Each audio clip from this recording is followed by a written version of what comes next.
Ce sont ce que l'on appelle des textes tardifs, d'abord, c'est très important. Il faut bien situer les choses. Les évangiles, tels que l'on les connaît, les synoptiques et l'évangile, bon, je ne vais pas revenir là-dessus, mais ils sont authentiques, authentifiés.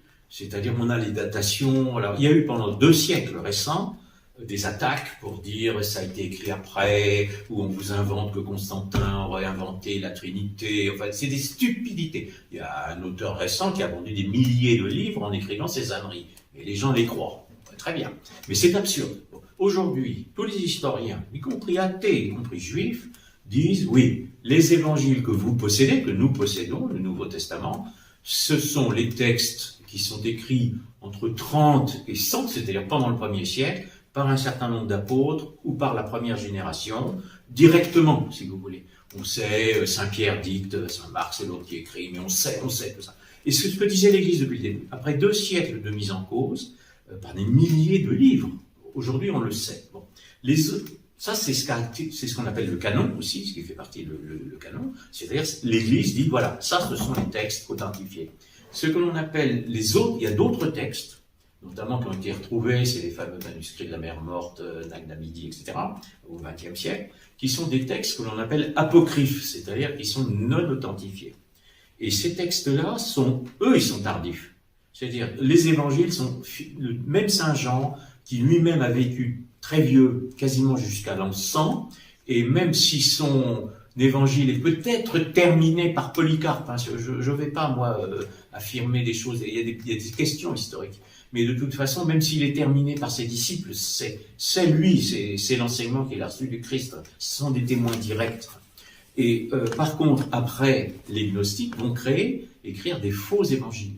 Et c'est là où saint Irénée va être extrêmement important, c'est qu'il va dire, attendez, les apôtres, les voilà, les évêques qui ont succédé aux apôtres, on a la filiation des papes, hein, et tandis que les autres évangiles, vous n'avez aucune filiation apostolique.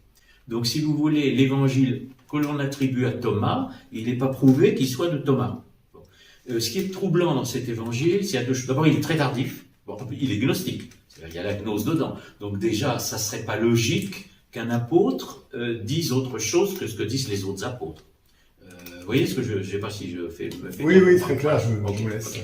Il n'y a pas de contradiction. Les évangiles ne disent pas tous la même chose, des vrais évangiles, parce que chacun est témoin. Vous assistez à un accident, je y assiste aussi, on ne va pas être du même côté, on va raconter la chose telle qu'on l'a vue. Il peut y avoir, on n'a peut-être pas vu tout, voilà, de la même façon, mais il y a une logique, il y a un groupe. Et par contre, ces évangiles-là sont tardifs, et ils sont écrits dans des milieux qui sont ce qu'on appelle judéo-chrétiens. Alors, il n'y a pas de judéo-christianisme. Déjà, au niveau religion, il y a le judaïsme et le christianisme. Je dis ça parce que beaucoup de gens parlent de civilisation judéo-chrétienne. Non. À partir du moment où le Christ existe, où il y a le christianisme, il n'y a plus de judaïsme. C'est pas la même chose. Dans le judaïsme, il n'y a pas l'incarnation. Donc, c'est plus la même religion.